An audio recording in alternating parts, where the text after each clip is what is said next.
Breaking news at this hour: in defiance of Republican House Speaker Mike Johnson, 4 Republicans signed on to a Democrat petition to force a vote on extending Affordable Care Act tax credits set to expire January 1. Check your watch, everybody. That's very soon. Once that happens, that expiration, without a deal in Congress, health care premiums for millions of Americans are expected to do this, go way up. Last night, a House committee moved to vote on a GOP health care plan that excluded those Affordable Care Act credits. Well, today's move likely sets up a vote on an ACA extension, at least kicking the can down the road to early January. One of those defying House Speaker Mike Johnson is New York Republican Mike Lawler.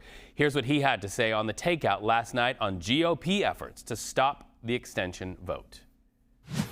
It's idiotic and it's political malpractice. To me, this is the height of absurdity.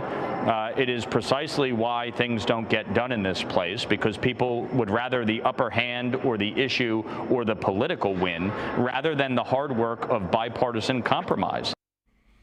So that's why the focus is on House Speaker Mike Johnson. Live to Capitol Hill and CBS News congressional correspondent Nikole Killion. So, Nikole, you just spoke to the speaker. What did he have to say?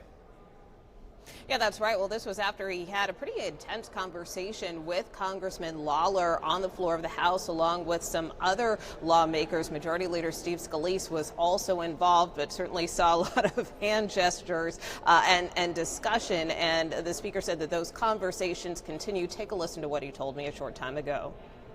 Speaker, can you tell us about your conversation right now with Congressman Lawler? It seems like you were engaged in a pretty animated conversation. Oh, we just had some intense fellowship. It's all good. Look, we're working through very complex issues, as we do here all the time, and it's good. Everybody's working towards ideas. We're keeping a productive conversation going. That's what happens. Have you lost control of the House? I have not lost control. Because this is the third time. There are look, we have the smallest majority in U.S. history, okay? These are not normal times. There are processes and procedures in the House that are less frequently used when there are larger majorities. And when you have the luxury of having 10 or 15 people who disagree on something, you don't have to deal with it. But when you have a razor-thin margin, as we do, then all the procedures in the book people think are on the table, and that's the difference. So step aside. Leadership brought this on themselves. When the vote happens? Will it happen in January? Everybody stay tuned. We're having conversation. Will you hold a vote on the discharge? Bye, guys. Now that it hits 218? So obviously the speaker there saying that he remains in control of the House, that he has not lost control of it, although certainly we have seen on several recent occasions members using this process of a discharge petition in effect to go around the speaker. That was the case, you may recall, for instance, with the Epstein files. Ultimately, that bill passed not only the House but the Senate, compelling the Justice Department to release those files. That deadline coming up at the end of the week. But, again, you heard the speaker there specifically on this issue of health care, saying that they continue to have discussions. Now, I will point out just very briefly that a short time ago there was a bipartisan bicameral group of lawmakers, meaning from both the House and Senate, that met a short time ago to talk about a path forward.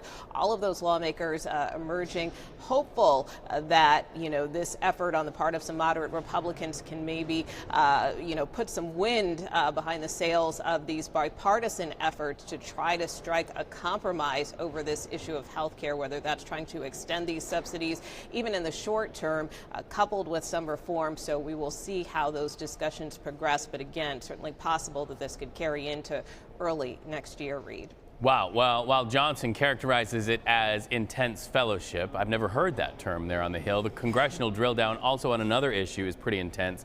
U.S. military boat strikes on that second double tap strike in Venezuela, really the focus. We understand Navy Admiral Frank Bradley is there. Defense Secretary Pete Hegseth says video of that double tap strike will not now be released. So what is Bradley going to be doing on Capitol Hill today?